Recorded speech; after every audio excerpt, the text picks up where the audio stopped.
한국이 노벨상을 돈 주고 샀다며 한국 문학은 일본의 발끝도 못 따라오는데 웬 노벨상? 한국 문학가 한강이 노벨상을 탄 것에 대해 일본과 중국에서 시위가 일어나고 있습니다. 그들은 한국이 돈으로 노벨위원회를 매수했다며 전 세계의 뉴스를 보도하고 있는데요. 일본의 저명한 문학평론가는 무라카미 하루키가 있는 한 한국에선 절대 이보다 우수한 작품이 나올 수 없다고 분노를 표출하고 있습니다. 어떤 사연인지 만나볼까요?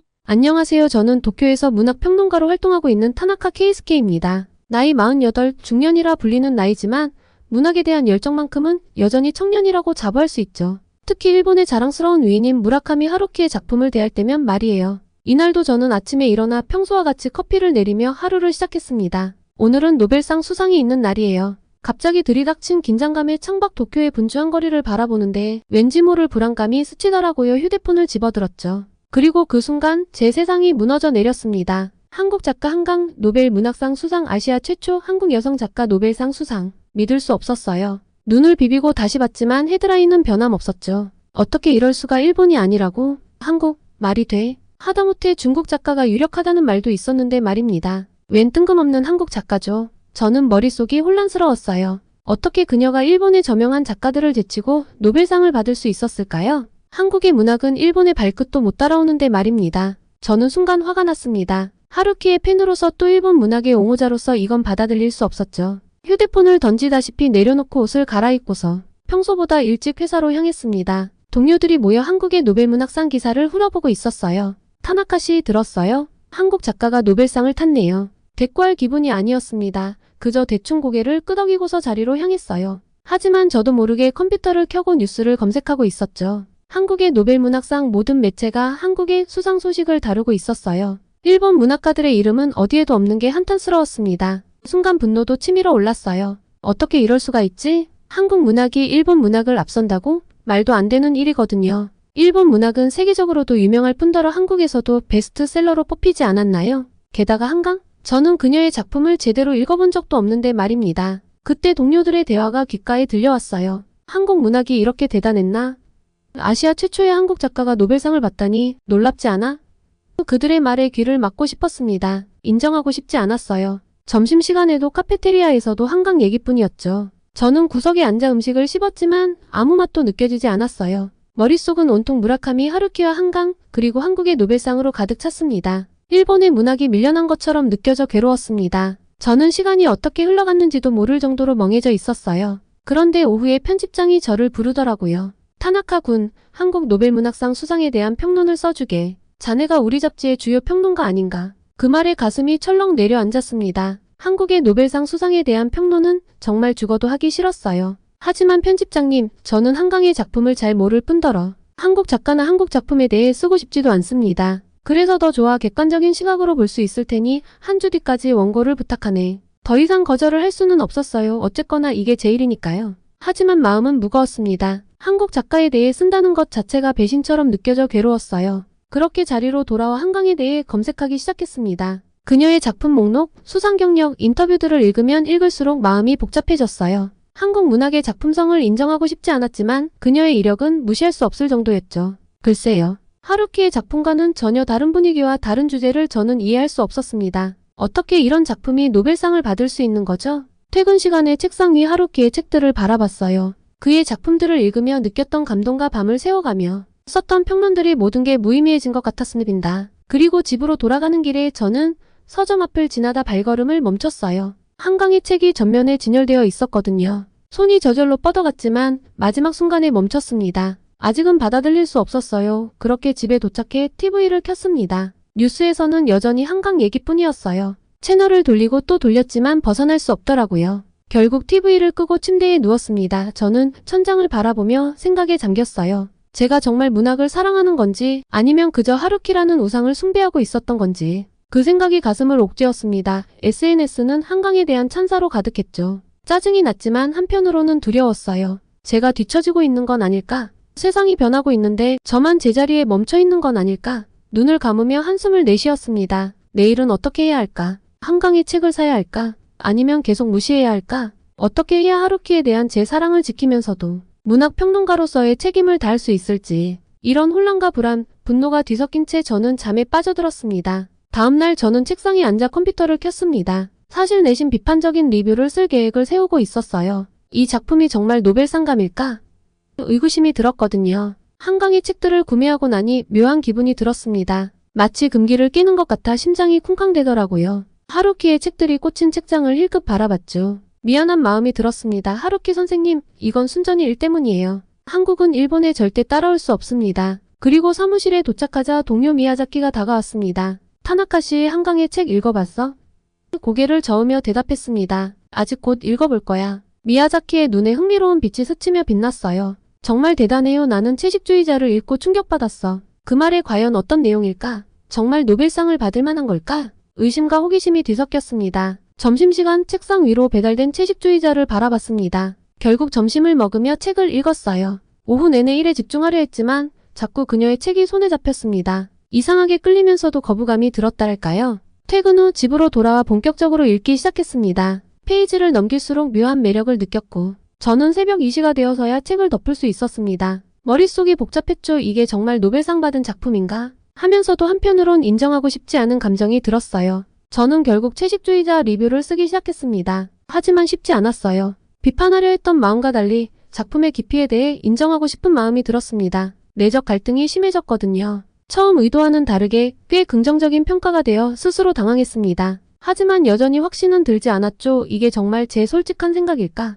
편집장에게 리뷰를 제출하면서 묘한 느낌이 들었어요. 제가 쓴 글이 맞나 싶었습니다. 편집장은 리뷰를 읽고 만족스러운 표정을 지었어요. 좋은 글이군. 타나카군. 생각보다 객관적이야. 그 말을 들으니 왠지 모를 자부심이 들었지만 동시에 죄책감도 느꼈습니다. 일본 문학가 하루키에 대한 배신감 같은 것이 들었거든요. 저는 그렇게 한강의 작품 하나하나 읽어가기 시작했습니다. 이런 감정은 처음이었습니다. 한강의 문학이 가진 힘을 느꼈어요. 제가 여전히 무라카미 하루키를 존경하고 사랑했지만 이제는 그것이 전부가 아니라는 걸 알았습니다. 편집장은 제 글을 읽고 놀란 표정을 지었죠. 타나카군, 자네 정말 많이 변했어. 좋은 방향으로 말이야. 그 말을 듣고 생각했습니다. 정말 제가 변한 걸까요? 아니면 원래 이런 모습이었는데 단지 몰랐던 걸까요? 어쨌든 이 변화가 좋았습니다. 한국 문학이 이렇게 대단한 줄 몰랐어요. 한 동료가 말했습니다. 저는 고개를 끄덕이며 대답했죠. 맞아요. 한강뿐만 아니라 다른 한국 작가들의 작품도 정말 훌륭해요. 우리가 미처 몰랐던 거죠. 오후에 편집장이 제 자리로 왔습니다. 타나카군, 한국 문학 특집을 준비하고 있는데 자네가 맡아줬으면 해. 그 말을 듣고 가슴이 벅차올랐습니다. 제가 한국 문학을 일본에 소개할 수 있다니 이런 영광이 있을까요? 저는 퇴근 후에 서점에 들렀습니다. 한국 문학 코너로 향했죠. 이제는 한강 외에도 다른 한국 작가들의 이름이 눈에 들어오더라고요. 그들의 책을 하나둘 집어들며 생각했습니다. 이 모든 걸 놓치고 있었다니 제 스스로에게 평론가 자격이 없다고 생각까지 미치자 괴롭고 부끄러웠어요. 전 집에 돌아와서 한국 문학 특집을 위한 기사를 쓰기 시작했죠. 저도 모르게 손가락이 키보드 위를 춤추듯 움직였어요. 글을 쓰면서 한국 문학의 깊이와 다양성에 대해 더욱 깊이 이해하게 되었습니다. 한국인들의 틀을 깬 사고방식과 문체나 글 묘사는 경외심을 불러일으키며 저를 감탄하게 했어요. 한국 문학은 단순히 아시아의 한 국가의 문학이 아닙니다. 그것은 인류 보편적인 가치와 감정을 다루는 세계 문학입니다. 제가 쓴 문장을 읽으며 가슴이 뭉클해졌어요. 이제야 진정한 문학의 의미를 깨달은 것 같았죠. 한국 노벨 문학상 수상 직후부터 문학계는 그야말로 폭풍의 한가운데 있었어요. 저는 이제 한국 문학 작품의 열렬한 지지자가 되어 있었죠. 한국인들이 문화에서 유일무이한 업적을 이뤄내고 있다는 것은 부정할 수 없는 사실입니다. 그때였습니다. 제 휴대폰에 천인공노할 만한 메시지가 도착한 것이요. 중국 유명 평론가 앙리, 한국 노벨상은 돈으로 산 것 주장 파문. 순간 피가 거꾸로 솟는 것 같았습니다. 어떻게 이런 터무니없는 주장을 할 수 있지? 노벨상을 돈 주고 매수할 수 있다는 생각 자체가 잘못된 것이거든요. 분노가 일었어요. 그 중국인 평론가의 주장은 가히 자극적이었습니다. 한강의 노벨상은 완전한 사기다. 그들은 우리를 바보로 아는가? 한국 정부가 막대한 돈을 들여 로비한 것이 분명하다. 노벨위원회는 돈에 눈이 멀었고 한국은 문학성이 아닌 돈으로 상을 샀다. 한강의 소설은 역사를 왜곡하고 중국을 모욕하는 쓰레기일 뿐이다. 이런 작품이 노벨상을 받다니 노벨상의 권위가 땅에 떨어졌다. 한국은 문학을 정치적 도구로 사용하고 있다. 우리는 이 음모를 폭로해야 한다. 한국의 문화 제국주의를 막아야 한다. 그들은 K-팝, K-드라마로 사람들을 세뇌하더니 이제는 문학까지 오염시키고 있다. 세계여 눈을 뜨라. 그의 주장은 아주 가관이었습니다. 저는 바로 사무실로 달려갔습니다. 역시 모두가 그 기사에 대해 이야기하고 있었어요. 이건 말도 안 돼요. 중국의 질투가 하늘을 찌르네요. 우리가 뭔가 해야 하지 않을까요? 의견이 분분했습니다. 편집장이 저를 불렀습니다. 타나카-군 이 사태에 대해 어떻게 생각하나?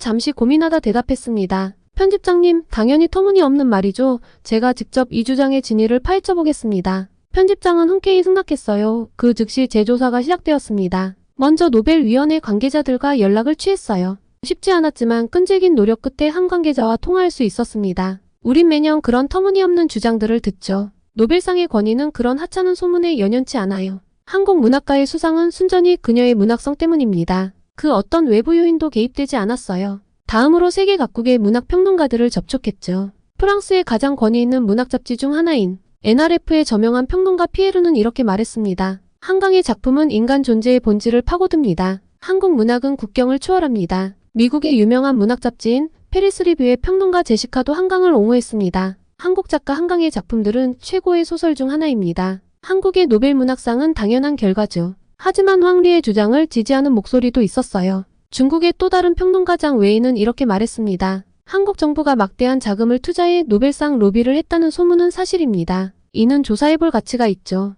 전혀 근거가 없는 말에 화가 났지만 객관성을 유지하려 노력했습니다. 모든 의견을 경청하고 기록했어요. 조사 끝에 저는 방대한 보고서를 작성했습니다. 결론은 명확했죠. 정해진 결과였지만 논리적으로 반박할 수 있었습니다. 한국의 노벨 문학상 수상은 순전히 한강의 문학적 업적 때문이에요. 그 어떤 금전적 거래나 정치적 로비의 흔적도 찾을 수 없었어요. 바로 보고서를 발표하자 문학계가 술렁였습니다. 많은 이들이 재조사 결과를 지지했고 한국에 대한 옹호의 목소리가 더욱 커졌어요. 하지만 황리는 물러서지 않았습니다. 그는 자신의 SNS에 이렇게 썼습니다. 타나카의 보고서는 편향되었다. 그는 한국 문학의 주구에 불과하다. 정말 웃기지도 않는 소리입니다. 제가 무라카미 하루키의 빠돌이이며 일본 문학을 찬양하는 제 지난 글들이 모든 것들을 증명할 수 있거든요. 그때 편집장이 왕리와 공개 토론을 해보는 것을 제안했습니다. 흔쾌히 수락했죠. 바로 열린 온라인 화상 회의실은 전 세계의 문학 팬들로 가득 찼습니다. 왕리가 먼저 입을 열었어요. 한강의 작품은 과대평가되었습니다. 이번 한국의 노벨상 수상은 정치적 결정일 뿐입니다. 저는 여유롭게 대답했어요. 한강의 문학은 인간의 본질을 파고듭니다. 그녀의 작품은 국경과 문화를 초월한 보편적 가치를 담고 있어요. 이것이 바로 노벨상의 가치 아닙니까? 토론은 3시간 동안 치열하게 이어졌습니다. 왕리는 계속해서 음모론을 제기했고 저는 제가 조사한 사실들을 하나하나 제시했습니다. 마지막 발언 시간 저는 말했어요. 그녀의 문학은 우리에게 인간다움이 무엇인지 묻습니다. 이것이 바로 진정한 한국 문학의 힘입니다. 노벨상은 그저 그 가치를 인정한 것일 뿐이에요. 토론이 끝나고 투표가 이어졌습니다. 결과는 압도적이었어요. 80% 이상의 시청자가 제 주장에 동의했습니다. 처참한 결과에 왕리는 잠시 침묵하더니 이렇게 말했습니다. 당신의 열정에 감동받았습니다. 나는 다시 한강의 작품을 읽어보도록 하죠. 그 순간 온라인 채팅창이 폭발했습니다. 전 세계의 문학 팬들이 한강을 지지하는 메시지를 쏟아냈어요. 한강의 문학 만세. 아시아 문학의 자부심. 한국의 노벨상은 당연한 결과다. 왕리와의 격렬한 토론 이후 저는 깊은 안도감과 함께 묘한 흥분을 느꼈습니다. 한강의 문학성을 입증하는 데 성공했다는 기쁨도 컸지만 그보다 더 큰 변화가 일본 문학계에 일어나고 있음을 직감했어요. 다음날 아침 일본 최대 일간지에 제 기사가 실렸습니다. 한국 문학은 세계를 변화시킨다. 많은 이들이 호응했고 한국에 대한 관심이 폭발적으로 증가했어요. 서점에 갔더니 한강의 책이 베스트셀러 1위를 차지하고 있더군요. 그 옆으로 다른 한국 작가들의 책도 줄지어 있었죠. 집으로 돌아오는 길 하늘을 올려다봤습니다. 별들이 유난히 밝게 빛나고 있었습니다. 마치 한강의 문학처럼 우리의 영혼을 밝히는 빛 같았습니다. 다음날 아침 사무실로 향하는 지하철에서 주변을 둘러보니 여러 사람들이 한강의 책을 읽고 있었어요. 불과 몇 주 전만 해도 상상할 수 없었던 광경이었죠. 제 가슴이 뜨거워졌습니다. 사무실에 도착하자 동료들이 저를 둘러쌌습니다. 타나카 씨 정말 대단해요. 당신 덕분에 한국 문학의 진가를 알게 됐어요. 진정한 평론가이시네요. 그들의 눈빛에서 진심 어린 존경을 느낄 수 있었습니다. 그때 편집장이 저를 불러 말했어요. 타나카-군, 자네 덕분에 우리 잡지의 위상이 크게 올랐어. 한국 문학 특집을 기획하고 싶은데 자네가 총괄해 주었으면 해. 이 제안에 가슴이 벅차올랐습니다. 드디어 제가 꿈꾸던 일을 할 수 있게 된 거예요. 특집 기획을 시작하면서 일본 문학계 전반의 변화의 조짐이 보이기 시작했습니다. 여러 문학 평론가들이 한강의 작품을 분석하는 글을 발표하기 시작했고 대학에서는 한국 현대 문학 강좌가 개설되었어요. 곧바로 도쿄에서 한국 문학의 밤 행사가 열렸습니다. 행사장은 발 디딜 틈 없이 붐볐고 참석자들의 눈빛에서 한국 문학에 대한 진정한 관심과 애정을 읽을 수 있었어요. 한국의 문학은 단순히 한국의 이야기를 넘어 인류 보편의 가치를 다루고 있습니다. 한국인들의 작품을 통해 우리는 자신의 내면을 들여다보고 인간의 존엄성에 대해 생각하게 되죠. 제 발표가 끝난 후 한올루 문학평론가가 다가와 말했어요. 타나카 씨, 당신 덕분에 우리 일본 문학계가 새로운 시각을 갖게 되었소.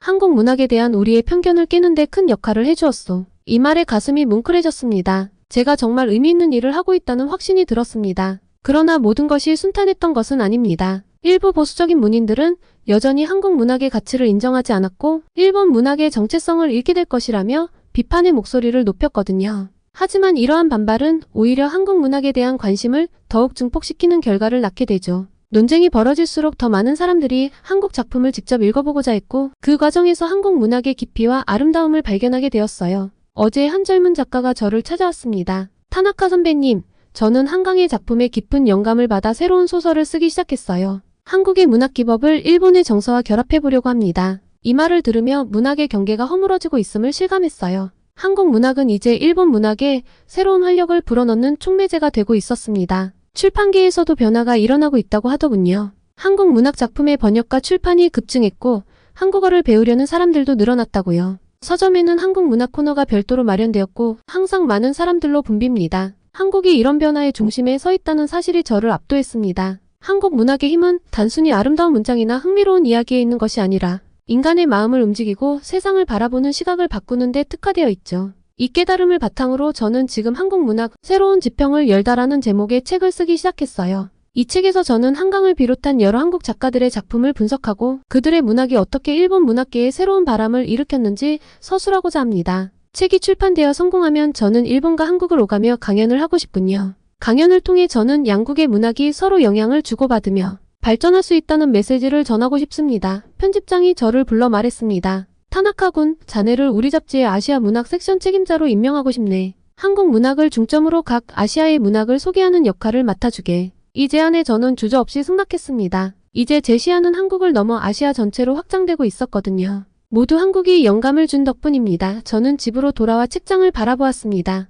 하루키의 책들과 한강의 책들이 나란히 꽂혀있는 모습이 눈에 들어왔습니다. 그 광경이 마치 제 인생의 여정을 보여주는 것 같았어요. 창밖을 바라보니 밤하늘의 별들이 반짝이고 있었습니다. 문득 한강의 소년이 온다의 한 구절이 떠올랐습니다. 우리는 별이 되어 다시 만날 거예요. 그래요. 문학은 우리를 별처럼 빛나게 하고 서로 다른 우리를 하나로 연결해주는 힘이 있어요. 이제 저는 그 빛나는 별들을 더 많은 사람들에게 보여주는 안내자가 되기로 했습니다. 한강으로 시작된 저의 여정은 이제 더 넓은 세계를 향해 나아가고자 합니다. 그리고 이 여정에서 저는 매일 새로운 감동과 깨달음을 얻고 있죠. 한국 고유의 문화는 저에게 행운을 가져다 주었어요. 저는 한국 문학 특집을 준비하면서 여러 한국 작가들과 인터뷰를 진행도 하고자 합니다. 한국인들과 인터뷰를 할 때면 종종 놀라곤 합니다. 그들은 타국에 열등감이 없죠. 오직 자신들과 자국의 발전만을 위해 싸웁니다. 한 한국인이 말하더군요. 문학은 국경을 초월하는 힘이 있어요. 한국의 작품들이 일본인들의 마음을 움직일 수 있다는 사실이 정말 기쁩니다. 이 말에 크게 공감했습니다. 문학은 정말 강력한 힘을 가지고 있었어요. 그것은 우리의 편견을 깨고 서로를 이해하게 만들었죠. 문학의 힘이 단순히 책을 읽는 것에 그치지 않고 새로운 길로 이어진다는 사실에 감동받았습니다. 한국의 인기가 높아지면서 일부에서는 우려의 목소리도 나오고 있어요. 일본 문화의 정체성이 흔들리는 것 아닌가? 이런 질문을 받을 때마다 저는 이렇게 대답했습니다. 문학의 본질은 인간의 보편적 가치를 탐구하는 것이죠. 한국 문학을 통해 우리는 우리 자신을 더 깊이 이해할 수 있게 되었어요. 이는 일본 문학의 발전에도 큰 도움이 될 것입니다. 그리고 저는 확신했습니다. 이 여정이 저를 그리고 우리 일본인들을 더 나은 곳으로 이끌어줄 것이라고. 한국 문화의 긍정적인 영향을 믿으며 저는 오늘도 펜을 듭니다. 한국인 시청자 여러분, 제 이야기를 들어주셔서 감사합니다. 저의 사연을 통해 한강의 문학 그리고 한국 문학의 세계를 탐험하는 동안 여러분도 많은 감동과 깨달음을 얻으셨기를 바고 있어요. 문학의 힘은 참으로 놀랍습니다. 그것은 우리의 시야를 넓히고 서로를 이해하게 만들며 때로는 우리 자신조차 몰랐던 내면의 목소리를 들려주니까요. 무라카미 하루키만 찬양하며 일본 문학의 우수성만을 고집했던 제가 이렇게 한국에 의해 달라진 변화처럼 모두 새로운 문학을 통해 성장하고 변화할 수 있습니다. 한국 노벨상 수상에 대한 전 세계의 관심과 열정이 이 이야기를 완성했네요. 각자의 마음속에 어떤 울림이 남았는지 어떤 생각들이 피어났는지 궁금합니다. 댓글로 남겨주시면 제가 번역기를 돌리며 읽어보도록 할게요. 저의 이야기가 여러분의 일상에 작은 빛이 되었기를 그리고 앞으로 더 다양한 문학 작품을 만나는 계기가 되었기를 바랍니다. 다시 한번 노벨 문학상 수상을 축하드립니다. 한국 여러분의 삶에 언제나 여러분만의 훌륭한 문학이 있기를 바라며 제 사연은 여기까지입니다. 시청해주셔서 감사합니다. 그게 무슨 말씀이세요? 한국의 방산 수출액이 지난 5년간 100%나 증가했다고요? 여기 일본의 경제신문 편집실. 신입 여기자가 데스크에서 던져준 자료를 들고 놀라서 말을 제대로 잇지 못하고 있습니다. 최근 미국에서 분석한 자료를 토대로 한국을 취재하라는 지시를 받았는데 자료를 받자마자 얼어버렸다고 합니다. 대체 무슨 사연일까요? 오늘의 사연 시작합니다. 안녕하세요. 저는 마츠모토 하루나라고 하고 일본 경제신문에 입사한 지 이제 6개월째인 신입기자입니다. 대학교를 거쳐서 바로 취직을 했기 때문에 솔직히 아직 세상을 잘 모르는 햇병아리예요. 그런 제게 엄청난 임무가 주어졌습니다. 바로 한국 출장이었어요. 선배 기자님과 함께 가는 출장이긴 하지만 꽤 큰 특집 기사의 일원이 된다는 사실은 너무 떨렸습니다. 그런데 한편으로는 걱정도 좀 됐어요. 난생 처음 외국에 가는 거라 걱정이 되냐고 주변에서 물었지만 사실 한국에 간다는 것 자체가 걱정스러웠습니다. 이런 이야기를 한국 분들이 들으시면 화가 나실 텐데요. 사실 전 어렸을 때부터 할아버지의 영향을 많이 받았어요. 할아버지는 항상 한국에 대해 안 좋은 말씀을 하셨죠. 하루나 한국은 우리나라보다 열등한 나라야. 우리가 그들에게 엄청난 가르침을 주었지. 이런 말씀을 자주 하셨어요. 그때마다 저는 고개를 끄덕이며 할아버지의 말씀을 곱씹었죠. 그래서 그런지 저는 일본을 휩쓴 한류 열풍에도 좀 무관심했습니다. 뉴스에서 한국 얘기가 나오면 대충 듣고 넘기곤 했죠. 물론 지금 일본에서 한국 문화가 굉장히 인기가 좋다는 건 잘 알아요. 하지만 그저 연예 산업이 좀 발달한 정도겠지 생각했어요. 어차피 우리보다 못한 나라라고 여겼으니까요. 그런데 이런 제 생각이 흔들리는 일이 생겼습니다. 그날 아침은 지금도 생생하네요. 아침부터 평소와 다름없이 사무실에 출근했는데 데스크에서 저를 불렀어요. 하루나 씨, 이리 와보세요. 데스크 차장님의 목소리는 평소와 달리 긴박해 보였어요. 저는 긴장된 마음으로 차장님 앞으로 갔죠. 이 보고서 좀 봐요. 차장님이 건네준 보고서를 받아들고 훑어보는데 저도 모르게 눈이 커졌어요. 한국의 R&D 투자 세계 5위. 한국 방산 수출 급증, 일본을 거절한 호주, 한국을 선택하다. 제 눈을 의심할 수밖에 없었어요. 이게 무슨 말도 안 되는 소리인가 싶었죠. 차장님, 이게 정말인가요? 제 목소리에 의심이 가득 묻어났어요. 차장님은 고개를 끄덕이셨죠. 네, 미국의 유명한 경제연구소에서 나온 보고서예요. 우리도 처음엔 믿기 힘들었지만 사실이니 이에 대해서 기사가 나가야 해요. 저는 여전히 믿기지 않았어요. 한국이 우리나라를 앞선다고요? 그것도 첨단 기술 분야에서? 방산 분야에서? 하루나 씨, 이번에 한국에 가서 이 내용을 취재해 오세요. 차장님의 말씀에 저는 깜짝 놀랐어요. 제가 한국에 간다고요? 저요? 하지만 저는 아직 해외 취재 경험이 없는데 괜찮을까요? 제 목소리가 떨렸어요. 솔직히 무서웠거든요. 한 번도 가본 적 없는 나라, 그것도 항상 안 좋게 들어왔던 한국에 간다니. 우선 선배 기자와 2인 1조 취재니까 걱정하지 말고. 하루나 씨를 보내는 이유가 있어요. 한국이 처음이잖아. 신선한 시각으로 한국을 바라볼 수 있을 거예요. 게다가 젊은 세대의 관점도 필요하고요. 차장님의 말씀에 저는 할 말을 잃었어요. 거절하고 싶었지만 신입 기자인 제가 거절할 수 있는 상황이 아니었죠. 알겠습니다. 최선을 다하겠습니다. 떨리는 목소리로 대답했어요. 차장님은 미소를 지으며 말씀하셨죠. 좋아요. 일주일 후에 출발하세요. 그때까지 한국에 대해 공부도 좀 하고 준비 잘하고요. 제자리로 돌아오는 발걸음이 무거웠어요. 머릿속이 복잡했죠. 한국에 대한 선입견, 할아버지의 말씀, 그리고 방금 본 충격적인 보고서. 이 모든 것들이 뒤엉켜 있었어요. 집에 돌아와서도 마음이 진정되지 않았어요. 심란한 마음이었지만 제게 주어진 일을 등한시할 수 없으니 한국에 대해 공부를 시작했습니다. 일주일 동안 한국에 대해 공부했어요. 인터넷으로 찾아보니 한류 말고도 여러 분야에서 두각을 나타내고 있더라고요. 하지만 여전히 의심이 가득했어요. 이런 것들은 다 과장된 거겠지.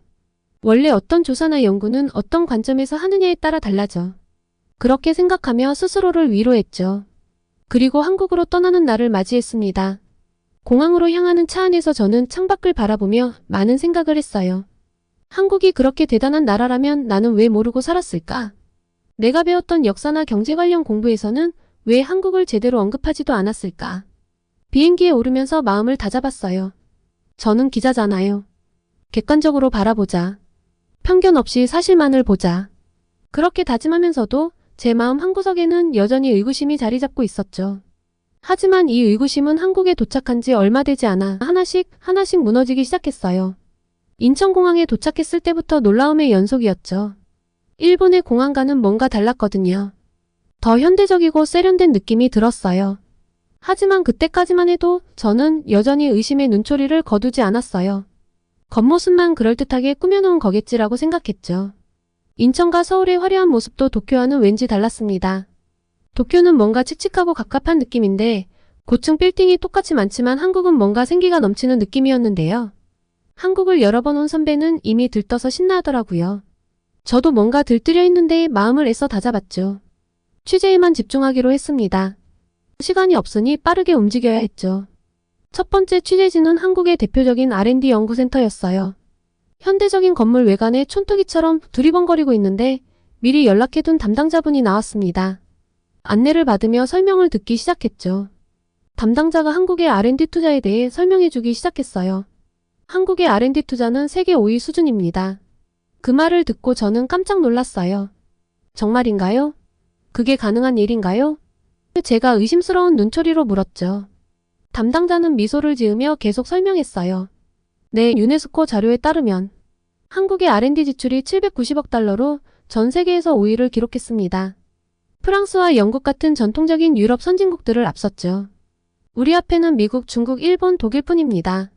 빠르게 탑5 안에 들어간 거죠. 저는 여전히 믿기 힘들었어요. 하지만 한국은 인구도 적고 영토도 작고 자원도 부족하지 않나요?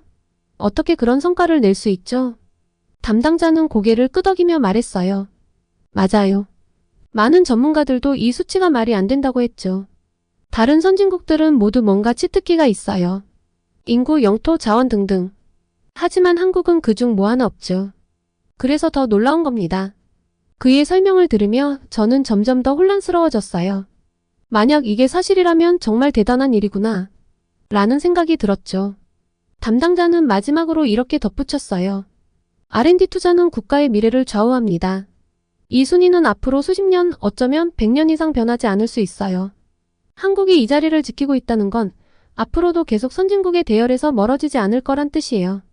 더 발전할 일만 남았다고 봅니다. 이 말을 듣고 저는 깊은 생각에 빠졌어요. 한국이 정말 이렇게 대단한 나라였나? 그동안 제가 얼마나 편견에 사로잡혀 있었는지 깨닫기 시작했습니다. 다음 날은 한국의 방산업체를 더 자세히 취재하기로 했어요. 아침부터 큰 방산업체를 방문했는데 그곳에서 본 것들은 정말 충격적이었어요. 먼저 K9 자주포 생산 라인을 봤는데요. 담당자가 자신감 넘치는 목소리로 설명하더라고요. 우리 K9 자주포는 호주에서 30대를 수출했죠. 약 9천억 원 규모였습니다. 여기에 K10 탄약 운반 장갑차 15대도 포함됐었죠. 그리고 곧 루마니아와도 수출이 이루어질 예정입니다. 그 말을 듣고 눈이 휘둥그레졌어요. 일본이 호주와 잠수함 계약을 하지 못했다는 걸 알고 있었거든요. 한국이 그 까다로운 호주를 상대로 이런 대규모 계약을 따냈었고 또 세계 각국에 활발히 수출을 한다니 믿기지 않았어요. 더 놀라운 건 그 다음이었어요. 담당자가 계속해서 말했죠. 인도에서는 이미 K9 자주포 100대를 구입했고 200대를 추가로 도입할 예정입니다. 중국과 파키스탄 국경을 견제하는데 우리 자주포가 매우 적절하게 활용되고 있죠. 올해 초에는 자주포 2문을 추가 주문했는데 이는 성능에 대한 만족도가 매우 높기 때문입니다. 이 말을 듣고 정말 혼란스러웠어요. 쿼드 국가인 호주와 인도가 한국의 무기를 선택했다니 말이 되나요? 그리고 가장 충격적인 말을 들었어요. 담당자가 자부심 가득한 표정으로 말했죠. 한국은 현재 세계 방산 수출 8위예요. 하지만 곧 이탈리아, 영국, 독일을 제치고 5위권에 들어설 겁니다. 다른 나라들의 수출 증가율은 10% 내외인데 우리는 지난 5년간 무려 177% 증가했거든요. 스톡홀름 국제평화연구소의 분석을 보면 한국의 성장세가 얼마나 놀라운지 알 수 있죠. 개인적으로 매우 자부심을 가지고 있는데 저뿐만 아니라 전 직원들이 모두 자부심을 가지고 일하고 있습니다. 이 말을 듣고 너무 놀라 말을 잇지 못했어요. 일본보다 앞서 있다니, 게다가 G7 소속 선진국들을 따라잡고 있다니 한국의 발전이 어디까지 된 걸까? 머릿속이 복잡해졌어요. 담당자는 계속해서 설명했어요. 우리는 단순히 무기를 파는 게 아닙니다. 지속적인 애프터 서비스를 통해 고객 국가들의 만족도를 높이고 있어요. 이런 노력 덕분에 기존 고객들이 추가 주문을 하는 경우가 많죠. 최근에는 나토 국가들도 우리 무기에 관심을 보이고 있어요.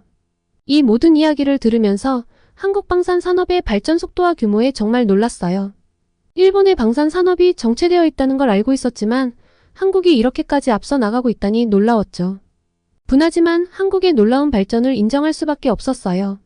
한국이 새로운 경제 발전의 동력을 방산 분야에서 찾아가고 있다는 게 눈앞에서 선명하게 보였으니까요. 이날은 정말 충격이 컸습니다. 한국이 눈부시게 발전할 동안 일본은 무엇을 한 걸까요? 기사를 쓰려면 일본의 현실을 알아볼 필요가 있다는 생각이 들었습니다. 그래서 호텔로 돌아오자마자 노트북을 펴고 일본의 방산 산업에 대해 더 자세히 알아보기 시작했어요. 그런데 제가 발견한 내용들은 충격 그 자체였습니다. 일본 해상자위대 출신의 군사 저널리스트 몬타니 씨의 기고문을 읽게 되었는데 그 내용이 너무나 충격적이었어요. 일본의 방위 산업이 얼마나 비효율적이고 문제가 많은지를 적나라하게 비판하고 있었거든요. 먼저 일본의 방산 업체들은 정부의 보호 아래에서 경쟁 없이 안주하고 있었습니다.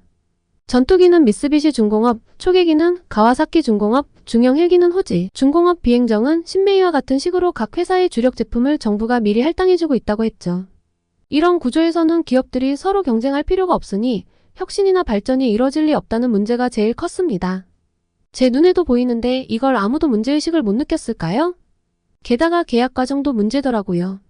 과거에는 수의 계약만 존재했고 지금은 경쟁 입찰이라고는 하지만 신규 업체가 진입하기 어려운 구조래요. 게다가 가격도 정상적인 계약 금액이 아니라 협의를 통해 결정된다니 이건 정말 비정상적이에요. 더 놀라운 건 이런 구조 때문에 생산성이 낮고 노력하지 않는 기업들도 안정적인 수익을 낼 수 있다는 거예요. 이건 정말 말이 안 되는 일이잖아요. 한국의 방산 기업들이 치열하게 경쟁하며 발전하는 모습과는 정반대예요. 해외 무기를 도입할 때도 문제가 있더라고요. 제조건을 구입해 국내에서 생산하려고 하는데 이렇게 하면 일반적인 수입 가격의 몇 배가 든다는 거예요. 이건 정말 엄청난 재정 낭비 아닌가요?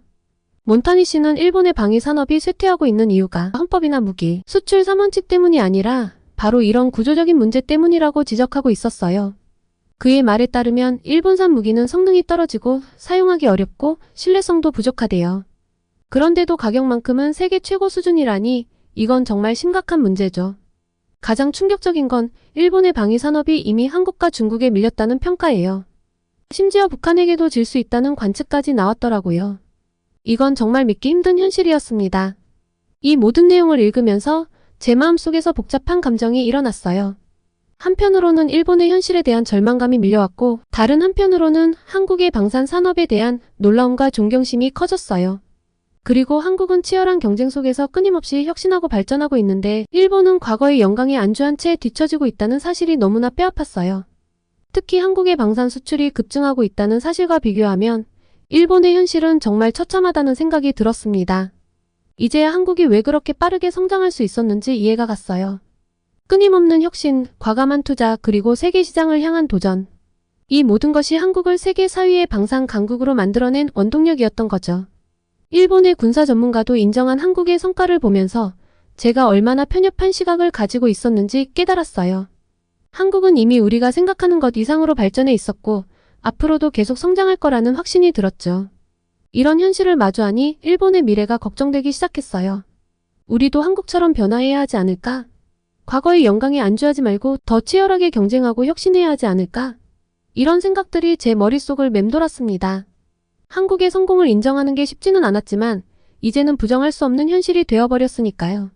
오히려 한국의 성공 사례를 배워야 한다는 생각이 들었죠. 우리도 한국처럼 변화하고 혁신해야만 세계 시장에서 경쟁력을 가질 수 있을 테니까요. 이 모든 생각들을 정리하면서 제 기사의 방향도 완전히 바뀌어야 한다는 걸 깨달았어요. 단순히 한국의 성과를 보도하는 것을 넘어 일본이 배워야 할 점들을 제시해야겠다고 마음먹었죠. 한국과 일본 두 나라의 미래를 위해 제가 할 수 있는 일이 무엇일지 깊이 고민하게 되었습니다. 취재를 모두 마친 날 저녁, 저는 좀 지쳐서 혼자 작은 식당에 들렀어요. 선배를 신경 쓰기도 싫었고 혼자 조용히 밥을 먹고 싶었거든요. 그런데 주인 아주머니가 갑자기 서비스로 음식을 더 주시는 거예요. 젊고 예쁜 사람이 외국 나와서 열심히 일하는 것 같아 더 줬어요. 많이 드세요. 이런 친절에 당황스러웠어요. 일본에서는 잘 볼 수 없는 광경이었거든요. 돈을 내려고 하니 손사래를 치시며 거절하시더라고요. 처음에는 이런 문화가 비효율적이지 않을까? 라고 생각했어요. 하지만 왠지 모를 따뜻함을 느꼈죠. 검색을 해보니 이게 바로 한국의 정이라고 하던데요. 이런 문화가 한국의 발전에 어떤 영향을 미쳤을까 궁금해졌어요. 지난 며칠간 제가 본 한국은 첨단 기술과 치열한 경쟁의 나라였는데요. R&D 투자 세계 5위, 방산 수출 급증, 글로벌 시장을 향한 끊임없는 도전. 모두 놀라운 성과들이었죠. 하지만 그 이면에 이런 따뜻한 인간미가 있다는 걸 깨달았어요. 어쩌면 이런 정 문화가 한국 기업들의 끈끈한 팀워크를 만들어내는 게 아닐까요? 방산 기업 직원들의 열정적인 모습이 떠올랐어요. 그들은 단순히 돈을 벌기 위해서가 아니라 국가를 위해, 동료들을 위해 일한다는 느낌이 들었거든요. 또 한국 기업들의 뛰어난 고객 서비스도 이런 정신에서 나오는 게 아닐까 싶었어요. 방산 제품을 수출한 뒤에도 지속적인 애프터 서비스로 고객 만족도를 높인다던 담당자의 말이 생각났어요. 이런 세심한 배려가 한국 제품의 경쟁력을 높이는 비결 중 하나일 거예요. 그리고 이런 문화가 혁신의 원동력이 되는 것 같아요. 서로를 배려하고 신뢰하는 문화 속에서 더 과감한 도전과 창의적인 아이디어가 나올 수 있을 테니까요. 한국 방산 기업들이 빠르게 성장하고 새로운 시장을 개척할 수 있었던 것도 이런 문화 덕분이 아닐까요? 결국 한국의 성공 비결은 첨단 기술과 따뜻한 인간미의 조화가 아닐까 하는 생각이 제 결론이었습니다. 치열한 경쟁 속에서도 서로를 배려하고 함께 성장하려는 문화. 정말 많은 깨달음을 준 한국이었습니다. 그리고 일본으로 돌아가는 길, 제 기사에 꼭 담아내야 할 내용을 깨달았어요. 단순히 한국의 경제적 성과나 기술력만을 다루는 게 아니라 그 뒤에 숨은 문화와 정신을 함께 소개해야겠다고 결심했죠. 귀국 후 편집회의에서 이러한 제 시각을 강력하게 어필했어요. 데스크에서는 젊은 사람이 문제를 보는 눈이 역시 새롭다며 호평을 해주셨죠. 그리고 제 기사가 신문에 실렸어요. 하지만 온라인 반응은 제가 예상한 것보다 훨씬 더 거셌어요. 많은 독자들이 제 일교포냐? 한국에 매수당한 거 아니냐? 라는 악플을 달았어요. 심지어 제 애국심을 의심하는 댓글도 있었죠. 이런 반응을 보면서 할아버지의 말씀과는 달리 오히려 일본 국민의 민도가 한국보다 떨어지는 것 같다는 생각에 마음이 무거워졌어요. 하지만 동시에 이런 반응이야말로 제가 이 기사를 쓴 이유를 증명해준다는 생각이 들었어요. 우리 일본 사회에 얼마나 편견과 오해가 깊이 뿌리박혀 있는지 알 수 있었거든요. 그래서 더욱 강하게 결심했습니다. 앞으로도 계속해서 한국의 진실된 모습, 우리 일본이 배워야 할 점들을 전달해 나가겠다고 말이에요. 당장은 많은 사람들이 거부감을 느낄 수 있겠지만 꾸준히 사실을 전달하다 보면 언젠가는 변화가 올 거라고 믿어요. 다음에 한국에 갈 때는 더 깊이 있는 이야기를 취재하고 싶어요. 그리고 한국은 정말 매력적인 나라였어요. 그리고 저는 우리 일본도 그만큼 매력적인 나라가 될 수 있다고 믿습니다. 서로의 장점을 배우고 단점을 보완해 나간다면 우리 두 나라는 함께 더 나은 미래를 만들어갈 수 있을 거예요. 그 과정에 제가 작은 다리 역할을 할 수 있다면 더할 나위 없이 기쁠 것 같습니다. 한국에 또 갈 때에는 짧게나마 한국어를 조금 더 할 수 있도록 공부를 하고 가려고 해요. 다음에 한국을 다녀와서 또 소식을 전하겠습니다. 오늘의 사연 재미있게 들으셨나요? 오늘의 사연이 마음에 드셨다면 구독과 좋아요를 눌러주세요. 여러분의 구독과 좋아요는 계속해서 좋은 사연을 소개할 수 있는 힘이 됩니다. 이상 감동저장소였습니다.